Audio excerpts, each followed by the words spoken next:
Then I am ready. Great, thank you. All right, so I am coming to you with dissertation summit. Well, that's where we are, right? But doctoral writing, really dissertation writing, because you've all been doing doctoral writing for, oh, I don't know, since you've been in the beginning of the program at least, right? So now we're going to look at taking that to the next step. And some of you have already begun this next step. Some of you are in different places. So we're going to talk about this. A lot of this information you may have already seen or know, but it's always good to reiterate and kind of make sure we're on the same page. APA manual, 7th edition, right? So it's not new. It's been out for almost 6 years, I think, at this point. But I like to think of APA manuals kind of, I think they are like jeans or hairstyles where we kind of get stuck in the one that we're comfortable with, that we like, and then we just keep using that one and we don't grow out of it.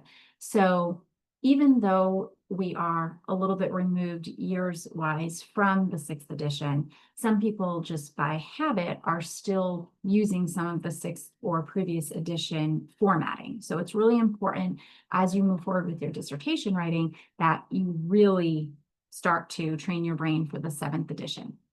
Obviously, we don't expect anybody to memorize any of this stuff. Sometimes I look something up at 9 in the morning, I'm looking it up again at 3 in the afternoon because I can't hold all of it in my brain. And other things you will really start to commit to memory where you're like, okay, I know this. And for things that you can't commit to memory, do visual checks. You don't have to read your work 17 times. If you're reading your work, one time maybe you're reading it for content, and another time you might read it a little while later when you've walked away and come back to see if it still sounds okay.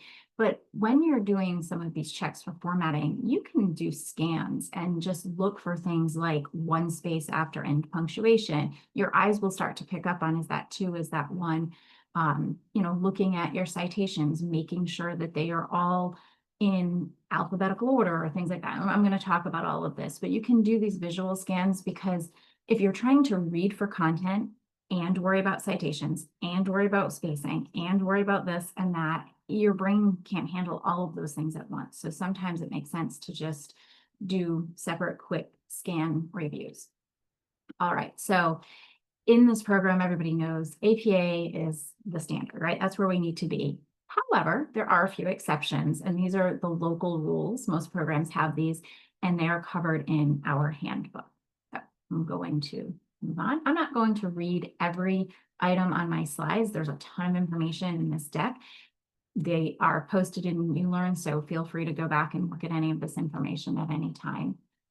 So some of the updates in the 7th edition, there's more font options, which for me was very exciting because I'm not a huge Times Roman fan. So I like the options, and I'll talk about that in a few minutes. One space after punctuation.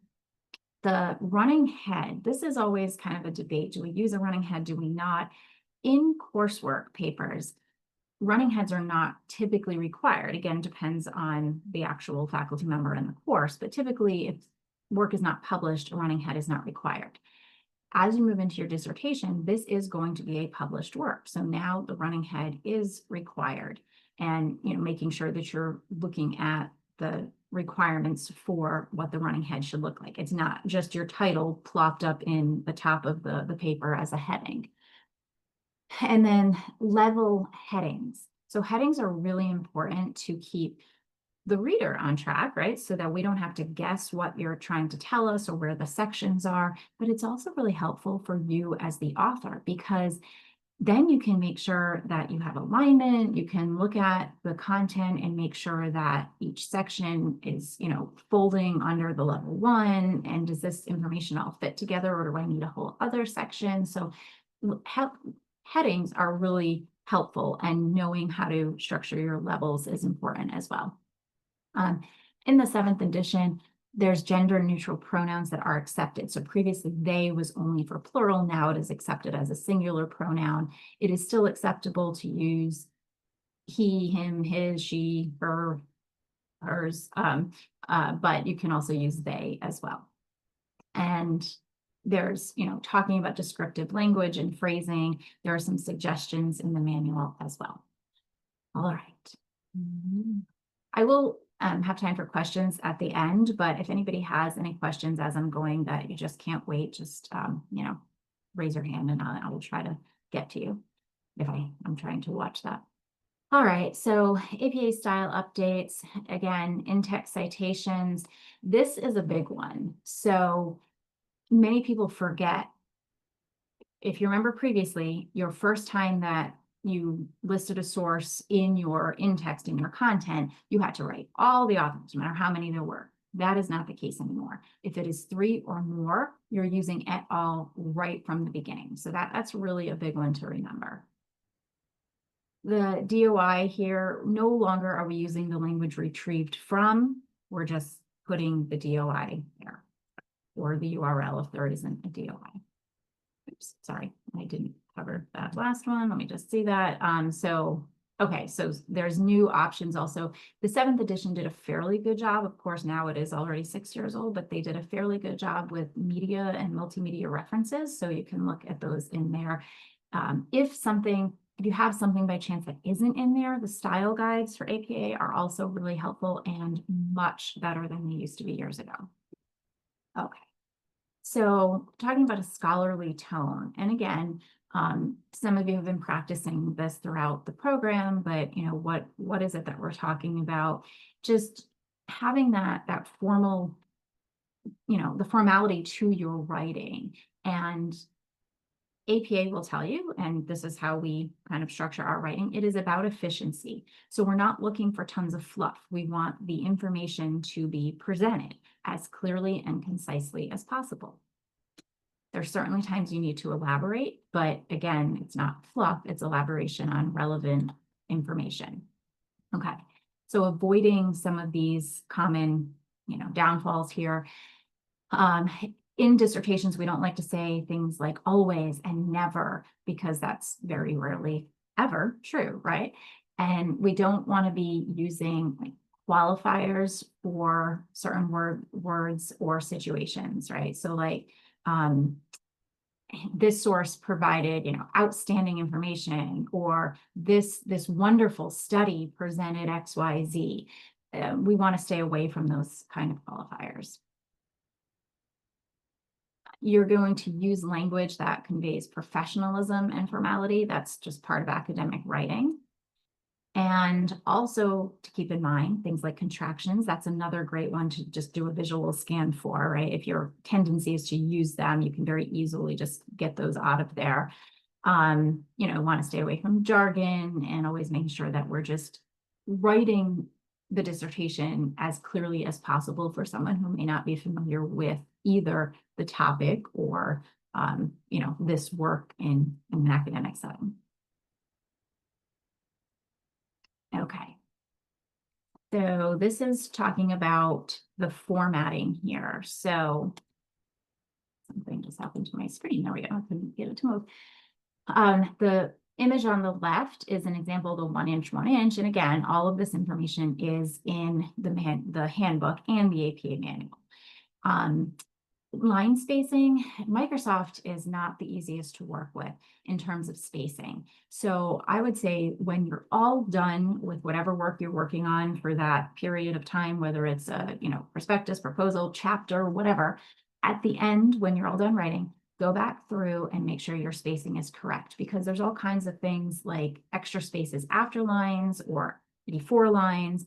Microsoft has an auto default to, if you start a new section, in the paragraph, it changes the spacing between the two. So like when you hit the enter button, so just going back and making sure that it is all for double spacing with typically 0 and 0 above and below.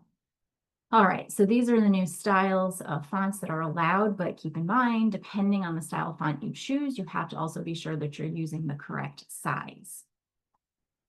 Spacing, again, we've covered some of this.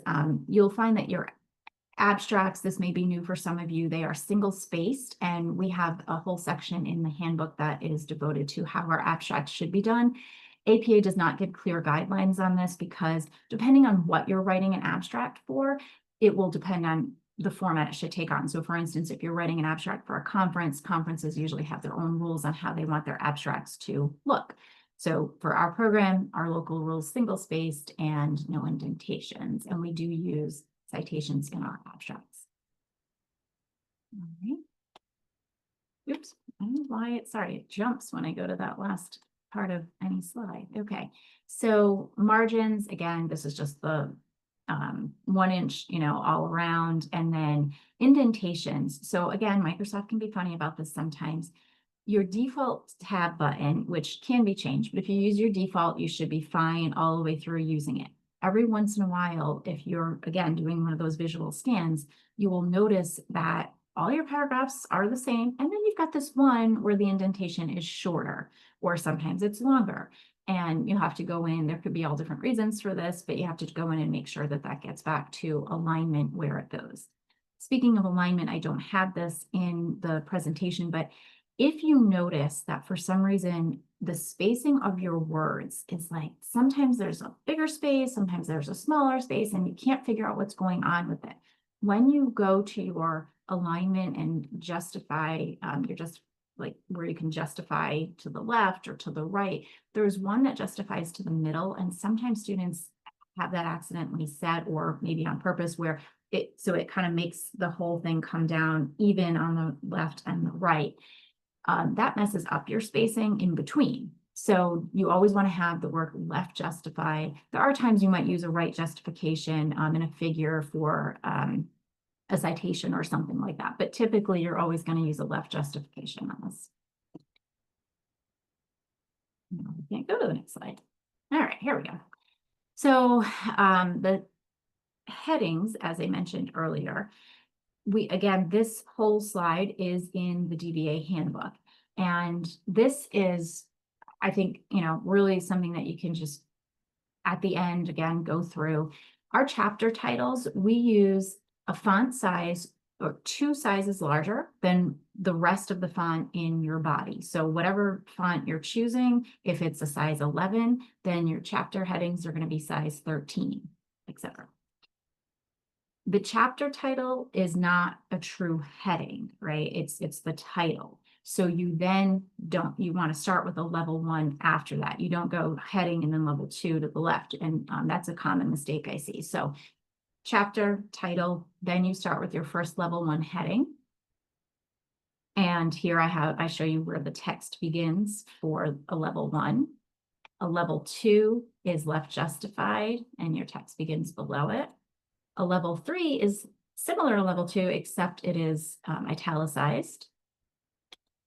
A level 4, you can see, starts to be a little different, where you're using it at the indent spacing, and then your text just begins right after it.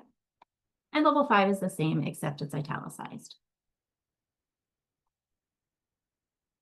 These are 2 programs, and I have them here. They're clickable within the slides that you can use. Different people have different opinions on how to kind of log your citations, right? So Zotero is a great source. MyBib, some people like as well. I'm kind of that old school version where I typically will use Word just to keep a running document of my site sources, or Excel. Whatever works for you. There's no mandatory requirement on this. Just be careful if you are using a program, even if you're using Word or Excel, sometimes this happens. When you write out your citation, however it should look, and let's say it is absolutely correct, when you bring it into your document, sometimes it gets all messed up. And so even if you use Zotero or MyBib and they say they're formatting it for you correctly in APA, they might be, but something might be missing. Even if it's not, when you bring it in, the format might change. So it is still important that you know how to format the reference list citations so that you can do a check and be sure that they're all correct.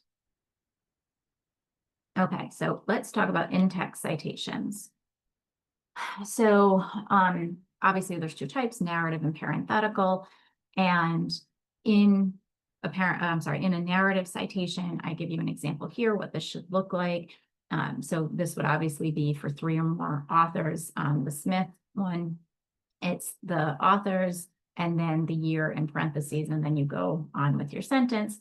If it's parenthetical, everything goes within the same parentheses. Notice for et al, you have a period after the all, but then when it's followed by the year within the parentheses, it's the period, and you need a comma there as well. All right, so if you are using direct quotes, which again should be used very sparingly, I've given you examples here of how to put in a citation.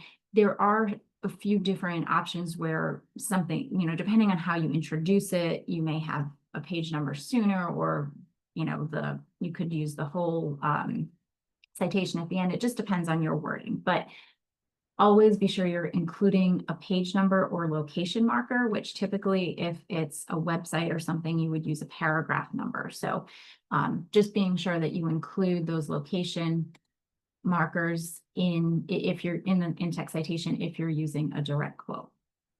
Remember, for direct quotes of 40 words or more, so up to 39, they can just go right into the content. 40 plus words, now you need to use a block quote format, and that's covered pretty clearly, and it's easy to understand when you look at it in APA. And I've given you the page numbers there. Okay. In-text citations a little bit more. So this first block, it's one of those quirky things. We don't make the APA rules, we just have to follow them. And if you're using a narrative citation for the same source, and you're using multiple narrative citations in the same paragraph, you only include the year that first time. All subsequent narrative citations in the same paragraph do not include the year for the same source. But then when you go to a new paragraph, it resets. So that is a quirky one. It's kind of like out of the ordinary. So, it's one of those ones that is kind of good to like maybe keep like a checklist somewhere, that if it doesn't always come naturally to you to remember that you're checking for that. All right, all these other things I believe I covered. I didn't say et al is plural, so make sure that you are using language that corresponds and aligns with et al being plural. And we use and in narrative citations and ampersand in parenthetical citations. All right, secondary work citations. So in your coursework, you may have heard some of us say, if we don't have enough time for you to track down every primary source sometimes, so it's okay if you're using a secondary source in your coursework, fine. Now in a dissertation, it is really important that you try to track down the primary source. There's going to be times where it's just impossible. And by times, I mean very few, right? This shouldn't be a normal occurrence throughout your dissertation, but it can happen. So if it happens to you, what do you need to do? So you're always going to try to locate the primary. If you can't, here's an example. So in the article you're reading by Jones, 2017, it says 23% of dogs have brown spots, and Smith is cited. So what do you do? All right, so for your in-text citation, you might use something like this. Obviously, there's flexibility here, but according to Smith 2015, 23% of dogs have spots, as cited in Jones 2017. Okay, well, that's all fine and good. But now when you get to your reference list, who do you cite? You're citing Jones. Always think of it as you were in your reference list. It should only be works that you actually read and looked at, whether they were on your screen, in your hands, wherever they are the ones that you actually reviewed. So in text, you're going to say that it's from Smith here, but and obviously that you read it in Jones, but only Jones will go in your reference list. Okay, so this, I just want to take a couple minutes to look at the actual elements of a reference list citation, because there's a lot of different format options depending on whether it's an article, a book, or other types of media sources. But also if it's an article, but then it's missing an author or missing a date or whatever. However, the most common reference style is going to be journal articles with all the appropriate information. So that's the one we're going to look at here. And again, if you look at a reference list, it can be overwhelming, like, oh my gosh, what is all the information I'm supposed to include? So I'm laying it out here just pretty simply: author, date, title, source, and then the DOI or URL. So 1, 2, 3, 4, 5 pieces components within every reference citation for the references. The one that gets tricky, because authors, date, pretty simple, title of the article, pretty simple, and then this is pretty much a copy and paste. So the one that gets tricky is the source. So let's look at the elements of the source. So it's going to have the source title, the volume and the issue, the page range, and then the DOI or URL. So I've given you an example here, and this, provided it copied appropriately into PowerPoint. I always get fearful of that, but I checked it, so hopefully I checked it correctly. So here I have all the authors, and you can see that they're just, the initial, it's last name, comma, initial period, comma, on to the next one. And then the ampersand in a reference list citation to include the last one. The year goes in parentheses, has a period after it. Your title, this is the work title, so the article title. This always goes in sentence case, so you're not capitalizing every word in the title. Be careful of that, because this is one of those things that sometimes Zotero brings it in as title case as opposed to sentence case. Obviously, any proper nouns in the title of the work are going to be capitalized as well. If you have punctuation within the title, you capitalize the first word right after the punctuation as well. So this is all done correctly here. Then you have the title of the source. So now you're looking at your journal title. This is italicized, and this is done in title case. Then you have your volume number, which is italicized. Immediately connected to, there's no space, to your issue number in parentheses. The parentheses and the issue number are not italicized, but the volume number is. So again, one of these little quirky things we just have to abide by. And then your page range and your DOI. And there's information down here. There's some links if you'd like further information. Okay, so higher level writing, again, I talked a little bit about this at the beginning, but making sure that you're using phrasing that is of a little bit higher level, your problem statement and your purpose statement really, but they are kind of like your mission for your dissertation. Everything needs to connect back to the problem, purpose, and the research questions. So your problem is your guiding light. Why are you doing this research? Well, because of this problem. And that's how everything should connect back to that. You want to be clear and concise. You're connecting the dots for your readers. A reader should never look at your work and try to, be trying to figure something out or guess. You want to make those connections for them. Provide academic evidence. This is critical, right? This is an academic work that you're doing. You need to be sure that you're providing evidence and support every step of the way. If you had a strategic plan in an organization, right? You wouldn't want to spend your time on anything that did not support that strategic plan. So it's the same thing in your dissertation. It is really easy to get distracted by shiny object syndrome where, oh, this looks good and this looks good. And oh, I found another article and oh, I could add this to my focus and have another variable or factor in my research. Once you get everything set and everything's approved, you want to make sure that all of your work supports, again, the problem, purpose, and findings. Those are your strategic plan for your work. All right. You want to make sure that you're making it clear why you're doing this research. And so again, and what the research is about. So your literature review, just even through headings and transitional expressions, which I'll cover in a minute. Just making sure that that's all in there. Okay, point of view. I think the author is very versus the author is very convincing, or sorry, typo there. I think the author is very convincing versus the author is very convincing, but should be up. This is something APA, it has some variations on. However, our local rule is third person. So we don't use first person or second person language in our academic writing here and for our dissertations. So you're using third person all the way through.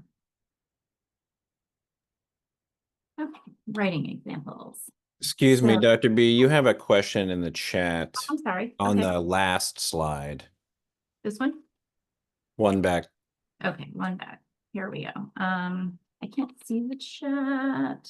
It's, can you please confirm that the links for the DOIs have to be clickable or not? Okay, so of course, when you're asking me this, Don, do you remember that off the top of your head? I think they can be clickable now. They never used to be, but I think they are if they, I think so, right? They can be, they're not required. Okay, thank you. Yep, perfect. Thanks for having me. It's one of those things. I have to double check myself sometime. All right, perfect. No, I can't move on again. Okay, so these, I'm not going to spend too much time here. These are some of those things that you can come back and look at if you want to see some of these examples here. Just kind of using some of the rules that I've been talking about. Same thing here. Okay, so transitional expressions. So I like to talk to my students about transitional writing and connective writing. And so I have both of these here. So transitional expressions, this is when you are moving between sources, right? So all of you know by now, when you're writing a literature review, we don't want it to look or read like a series of article reviews. So it shouldn't be like a whole section on, you know, this according to this author, and we have a whole section, and then another section according to this study and this author, blah, blah, blah, blah. You want to be sure that you are synthesizing the information from your sources. Sometimes it gets a little difficult to do that. So I've given you just some examples that are bold in this paragraph or kind of collection of statements to help you know, make those transitions so that when you're moving from one work to the other, it doesn't sound just like boom, boom, boom. You have some of this nuance in these transitional phrases. Okay. It also helps connect, you know, make connections between the literature because you're showing that this one says this, you know, and then the next one says this, and it's all supporting the same idea in a section. All right, your connective language is when you were trying to make connections from the same source. So in this paragraph, I start out with Bass and Abolio as a narrative citation, but then all through, notice there's really no other in-text citation until the end. However, if you don't use connective language, then your advisor reads that and says, okay, so let's see, that second sentence, included within the model is a description of laissez-faire leadership, blah, blah, blah. Gee, is that your idea or did it come from Bass and Abolio? Well, by saying or using the wording included within the model, I just introduced the model in the first sentence. So now the reader knows, okay, so we're still talking about that model. Okay, great. And then we mentioned the 4 components and we go, the 4 components include, and we say, so we don't have to keep citing the same source because we're making it clear we are still talking about the same source.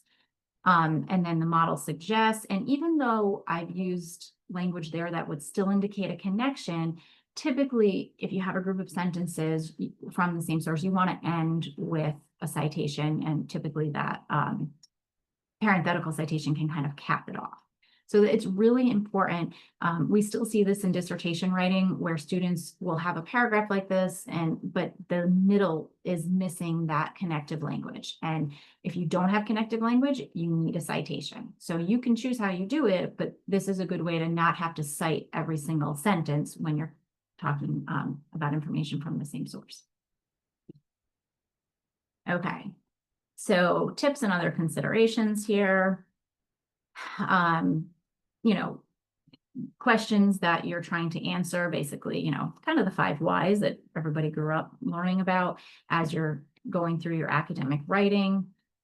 Read literature every week and write annotated bibliographies if that works for you. And, you know, annotated bibliographies might not be your style and you may use something else, and that's fine. But remember what Dr. Warren said at the beginning. You're the driver. We are going to work at your pace. And so you need to stay on track and move at a pace that's going to help you finish on time, because otherwise you're going to get behind. All right. Just a few more tips here. And, you know, be creative with your word searches when you're searching for articles, because you may find that, you know, if you're always using the same search phrase, there may be other articles that would really be great to help support your work that aren't showing up under those same searches. So vary your wording, try to be creative with that. This is a literature matrix template. This is actually in the ULearn site for dissertation essentials. If, you don't have to use this by any means, but it gives you the information that is helpful basically to build kind of an annotated bibliography. If this works for you to kind of have, I know some students have showed me they have Excel sheets basically set up like this and then just have all the information for their work, whatever works for you, but this template is in ULearn. Okay, so here we are talking about context. This is really important because I don't know that students have a great grasp sometimes of context. So for instance, if we are talking about how leader communication impacts employee performance, right? Okay, great. But then if we want to add context to that, it might be how leader communication impacts performance in a financial or healthcare setting, let's just say. And then we could bring that down even further, how leader communication impacts employee performance in a hospital environment. So your context is important, but your context isn't your main focus, right? And a lot of times students get wrapped up in that because they're writing about their organization or their industry, and the focus tends to shift to that because that's what they know. And I get that, but your focus, your main focus has to be what you're researching, because then later, maybe down the road, you look at how leader communication impacts employee performance in a different type of setting, right? Or pre-COVID versus post-COVID, or whatever it might be. We're coming away, from COVID more and more, obviously, but this still creeps in as, something that students tend to gravitate towards in terms of what they're looking at. And then all of a sudden now you're writing a paper about employees during COVID or after COVID, as opposed to making sure you proceed with that focus. So just keep that in mind, and your advisor will help keep you on track with that. Okay, so working through the process. So what does this look like? Well, so your prospectus, fairly simple. You're kind of, running the 5K. Your proposal, a little bit more expanded. Now you're moving to your 10K, and then your dissertation is your marathon. And we all know you can't go out and just run a marathon. You have to train for it and practice for it, and it takes discipline, and it requires you to have a schedule. So keep that in mind. It is the same thing for your dissertation. Use your support systems, use your peers, use your professors, your advisors. We're here. All right, these are references for this. And I will take it off of screen share. And if anybody has any questions, I'm happy to answer them. Real quick, Dr. B, you were mentioning a really good example. In all these, I always reminded that we are all on the same page every time I see this presentation of yours. One area with the example of the connected language, we are still allowed in APA 7 to do a single citation at the end of the paragraph, correct? Yes. However, it still has to be clear that all of that came from that source, because that's where it gets confusing, I think. And so that is also, in a way, connected language to basically connecting it to that final citation, correct? As Yes. well. Just wanted to clarify. I know that comes up sometimes. Don, I always look to Don sometimes because I feel like he's a good check and balance on this stuff. Would you agree with that? But that's how I approach it. I think it's a good check and balance. My personal opinion and how I advise is that we don't do it. Yes. It's too many questions of blank sentences that 100% sound factual, that connected maybe or not, it seems weird. So my advice to my advisees is cite it.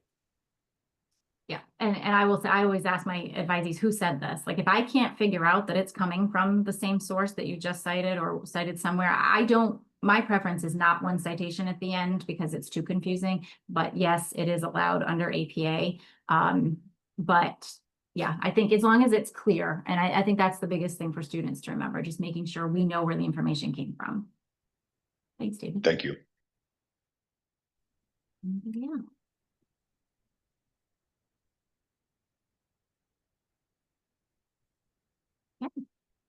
All right. We're good. We can stop the recording.